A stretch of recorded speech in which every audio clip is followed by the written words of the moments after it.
हर योजना का नाम बदलने की जो सनक है ये समझ में नहीं आती है। महात्मा गांधी जी मेरे परिवार के नहीं थे, लेकिन मेरे परिवार जैसे ही हैं और इस पूरे देश की यही भावना है सर। सर, इस पूरे देश की यही भावना है। मैं प्रस्ताव करता हूं कि मुझे विकसित भारत गारंटी फॉर रोजगार एंड आजीविका मिशन ग्रामीण VB जी राम जी विकसित भारत जी राम जी बिल 2025 को सभा में पूरा स्थापित करने की अनुमति दी जाए। जी राम जी। आदरणीय अध्यक्ष महोदय जी, मैं नियम 72(1) के तहत इस विधेयक को पुनर्स्थापित करने पर अपनी सख्त आपत्ति दर्ज करना चाहती हूँ। महात्मा गांधी ग्रामीण रोजगार गारंटी कानून पिछले 20 सालों से ग्रामीण भारत को रोजगार देने में और ग्रामीण अर्थव्यवस्था को मजबूत बनाने में सक्षम रहा है। ये एक इतना क्रांतिकारी कानून है कि जब इसको बनाया गया तो सदन के सभी राजनीतिक दलों ने इससे पूरी सहमति दी।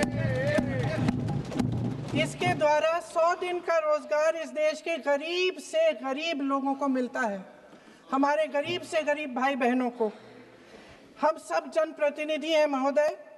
जब हम अपने अपने क्षेत्रों में जाते हैं, आप भी जानते हैं, दूर दूर से हमें दिख जाता है कि मनरेगा का कौन मजदूर है। सबसे गरीब होता है, चेहरे पे झुर्रियाँ होती हैं, हाथ मिलाए तो सर हाथ पत्थरों की तरह। हाँ सर, मैं कर रही हूँ, पहुँच रही हूँ, हाँ मुझे पहुँचने दीजिए। नहीं, 1 मिनट लूँगी, मुझे पहुँचने दीजिए। सर, उनके हाथ पत्थरों की तरह कठोर होते हैं क्योंकि इतनी मजदूरी करते हैं।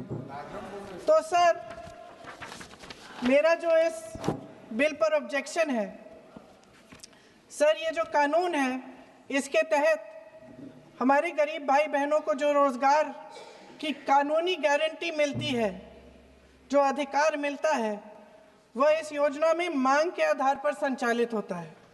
मतलब जहां जहां रोजगार की मांग है वहां इस योजना द्वारा 100 दिनों का रोजगार अनिवार्य है, देना अनिवार्य है। इसके साथ साथ केंद्र से इसके लिए जो पूंजी जाती है वो भी मांग पर आधारित होती है।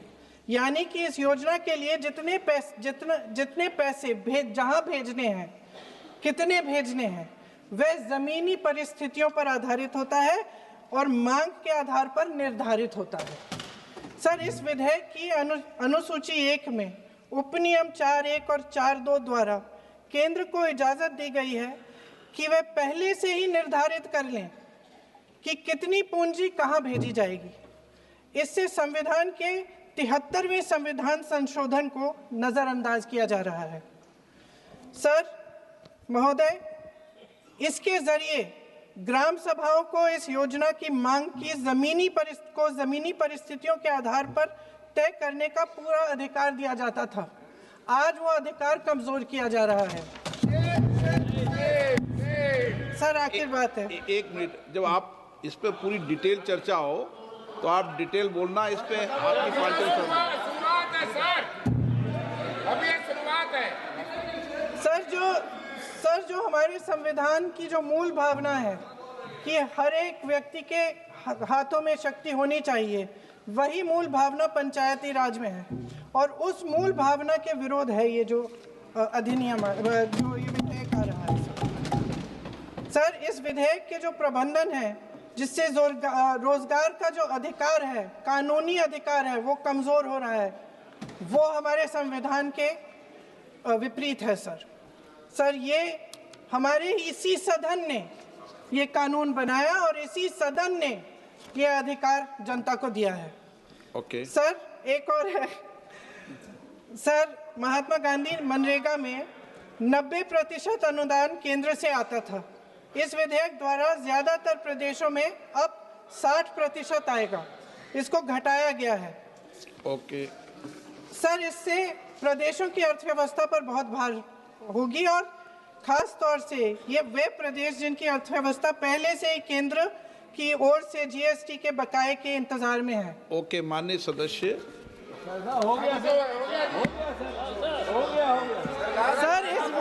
सर, सर इस विधेयक द्वारा केंद्र का नियंत्रण बढ़ाया जा रहा है और जिम्मेदारी घटाई जा रही है। सर जो 100 दिन का अधिकार आपने 125 करने की बात की है, लेकिन इसमें वेतन की बढ़ोतरी, आपकी जो मजदूरी की बढ़ोतरी है, इसकी कोई बात नहीं है।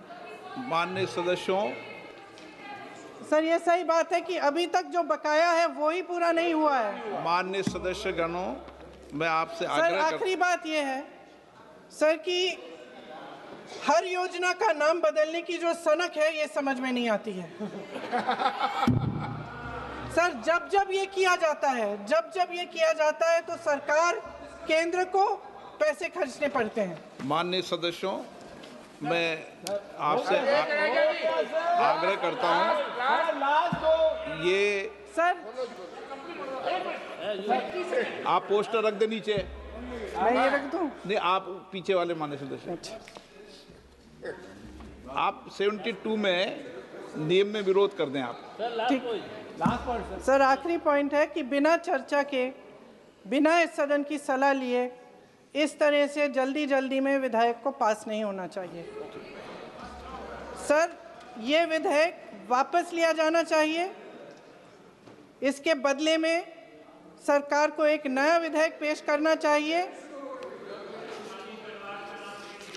खत्म करूं? महात्मा गांधी जी मेरे परिवार के नहीं थे, लेकिन मेरे परिवार जैसे ही हैं और इस पूरे देश की यही भावना है सर। सर इस पूरे देश की यही भावना है। माननीय सर आखिरी बात यह है कि गहन जांच पड़ताल और व्यापक चर्चा के लिए इसे कम से कम स्थायी समिति के पास भेजा जाना चाहिए और कोई विधायक किसी की निजी महत्वाकांक्षा, सनक और पूर्वाग्रहों के आधार पर न तो पेश होना चाहिए और न ही पास होना चाहिए।